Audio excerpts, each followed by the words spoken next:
ದೇವರ ಅತಿ ಪರಿಶುದ್ಧವಾದ ನಮಗೆ ಮಹಿಮೆಯಾಗಲಿ. ಕ್ರಿಸ್ತನ ಮೂಲಕವಾಗಿ ದೇವರ ಲೋಕಕ್ಕೆ ಮತ್ತೊಂದು ಹೊಸ ಮುಂಜಾನೆಯನ್ನು ದಯಪಾಲಿಸಿದ್ದಾರೆ. ಹಾಗಾಗಿ ನಾವು ದೇವರಿಗೆ ಕೃತಜ್ಞತೆಯ ಉಳ್ಳವರಾಗಿರೋಣ. ಈ ದಿನದ ಧ್ಯಾನದ ವಾಕ್ಯ ಯೆಶಾಯ ಪ್ರವಾದಿ ಪುಸ್ತಕ 51ನೇ ಅಧ್ಯಾಯದಲ್ಲಿ 22ನೇ ವಾಕ್ಯ. ನಾವು ಓದಿ ಕಲಿತು ಪ್ರಾರ್ಥಿಸೋಣ.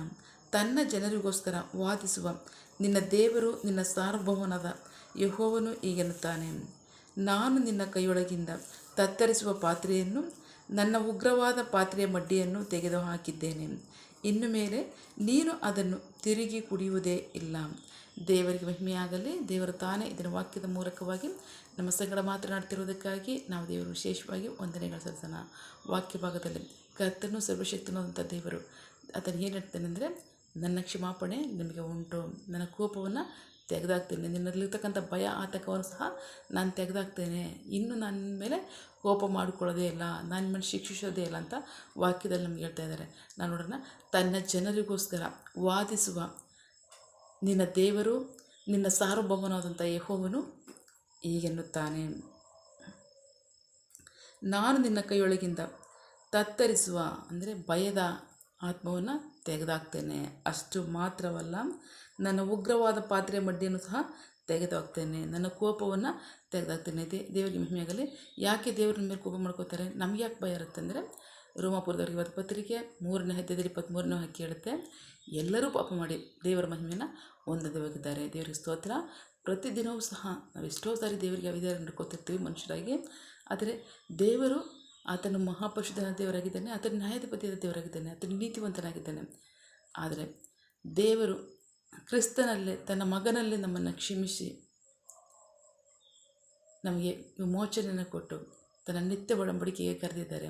ನಿಮ್ಮ ಅಪರಾಧಗಳನ್ನು ನಾನು ಇನ್ನೆಂದಿಗೂ ಸಹ ನೆನಪು ಮಾಡಿಕೊಳ್ಳೋದಿಲ್ಲ, ಬದಲಾಗಿ ನನ್ನ ಕ್ಷಮಾಪಣೆಯನ್ನು, ನನ್ನ ಪ್ರೀತಿಯನ್ನು, ನನ್ನ ಕರುಣೆಯನ್ನು ನಿಮಗೆ ತೋರಿದ್ದೇನೆ, ನನ್ನ ಸಮಾಧಾನದ ಒಡಂಬಡಿಕೆಯನ್ನು ನಿಮಗೆ ನಾನು ಇಟ್ಟಿದ್ದೇನೆ. ಇನ್ನೆಂದಿಗೂ ಸಹ ನೀವು ಆ ಭಯ ಆತಂಕ ನಿಮಗೆ ಇರೋದಿಲ್ಲ.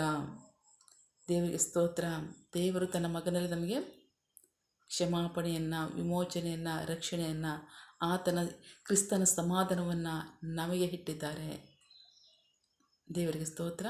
ನಿಮ್ಮ ಅಪರಾಧಗಳನ್ನು ನಾನಿನ್ನು ಎಣಿಸೋದೇ ಇಲ್ಲ, ನಿಮ್ಮಲ್ಲಿ ಭಯ ಆತಂಕ ಇನ್ನೂ ಇರಲ್ಲ, ನನ್ನ ಸಮಾಧಾನದ ಒಡಂಬಡಿಕೆಯನ್ನು ನಿಮಗೆ ನೀಡಿದ್ದೇನೆ ಅಂತ ಹೇಳ್ತಾರೆ. ದೇವರಿಗೆ ಸ್ತೋತ್ರ. ಮುಂಜಾನೆ ವೇಳೆಯಲ್ಲಿ ಸುಂದರವಾದ ವಾಕ್ಯದ ಮೂಲಕವಾಗಿ ದೇವರು ನಮ್ಮ ಸಂಗಡ ಮಾತನಾಡಿದ್ದಾರೆ. ದೇವರ ವಾಕ್ಯದ ಮೂಲಕವಾಗಿ ನಿಮ್ಮನ್ನೆಲ್ಲರನ್ನ ಆಶೀರ್ವದಿಸಲಿ. ನಾವು ಪ್ರಾರ್ಥಿಕೊಳ್ಳೋಣ. ಸಕಲ ಸೃಷ್ಟಿಕರ್ತನೇ, ಸರ್ವಾಧಿಕಾರಿಯೇ, ಸಾರ್ವಭೌಮನೇ, ಉನ್ನತನೇ, ಮಹೋನ್ನತನೇ, ಮಹಾಪರಿಶುದ್ಧನೇ, ಪ್ರೀತಿ ಸ್ವರೂಪನೇ, ನೀತಿವಂತನೇ, ಅಧಿಪತಿಯೇ, ಸೇನಾಧೀಶ್ವರನೇ, ಇರುವಾತನೇ, ಎಸಪ್ಪ, ಇದನ್ನ ವಾಕ್ಯದ ಮೂಲಕವಾಗಿ ನಿಮ್ಮ ಸಂಗಡ ಮಾತನಾಡಿ ನಮ್ಮನ್ನು ಬಲಪಡಿಸಿ, ನಮ್ಮನ್ನು ಧೈರ್ಯಗೊಳಿಸಿ ಅಪ್ಪ, ನಿನ್ನ ಸಮಾಧಾನದ ಒಡಂಬಡಿಕೆಯಲ್ಲಿ ನಿರಂತರವಾಗಿ ನಮ್ಮನ್ನು ನಡೆಸುವ ನಿನ್ನ ಮಹಾಕೃಪೆಗಾಗಿ ನಿನಗೆ ಸ್ತೋತ್ರಪ್ಪ.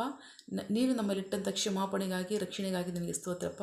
ದೇವರೇ, ನಿನ್ನ ಜನರು ಕೈ ಇಟ್ಟು ಮಾಡ್ತಕ್ಕಂಥ ಕೆಲಸವನ್ನು ಆಶೀರ್ವದಿಸು, ಅವರ ಅವಶ್ಯಕತೆಗಳನ್ನ, ಅಗತ್ಯಗಳನ್ನ ಪೂರೈಸು, ಕೊರತೆಗಳನ್ನ ನೀಗಿಸು ಅಪ್ಪ. ಅವರು ನಿರೀಕ್ಷಿಸುವ ಕಾರ್ಯಗಳು ತಕ್ಕ ಸಮಯದಲ್ಲಿ ನಿನ್ನ ಚಿತ್ತಾನುಸಾರ ಅದನ್ನು ಹೊಂದ್ಕೊಳ್ಳಿ. ನಿನ್ನಾಗಿ ಮಾಡುವುದಕ್ಕಾಗಿ ಸ್ತೋತ್ರ. ನಮ್ಮ ಪ್ರಾರ್ಥನೆ ನೀವು ಕೇಳಿದ್ದೀರಾ, ಅದರಂತೆ ನಡೆಸ್ತಿರೋದಕ್ಕಾಗಿ ಸ್ತೋತ್ರ. ನಮ್ಮ ಪ್ರಾರ್ಥನೆಗಳನ್ನ ನಮ್ಮ ರಕ್ಷಕನಾದಂಥ ಯೇಸು ಕ್ರಿಸ್ತರ ಅತಿ ಪರಿಶುದ್ಧವಾದ ನಾಮದಲ್ಲಿ ಪ್ರಾರ್ಥಿಸಿ ನಿಮ್ಮ ಪಾದಗಳು ಸಲ್ಲಿಸಿ ನಾನು ಬೇಡುವಂತಿದ್ದೇನೆ, ನನ್ನ ಜೀವವುಳ್ಳ ತಂದೆ. Amen. God bless you all. ದೇವರು ತಾನೇ ಇದರ ವಾಕ್ಯಗಳ ಮೂಲಕವಾಗಿ ನಮ್ಮ ಸಂಗಡ ಮಾತನಾಡಿದ್ದಾರೆ, ಆಶೀರ್ವದಿಸಿದ್ದಾರೆ. ಆಮೆನ್. ಆನಂದಿಸ್ತೀವಿ.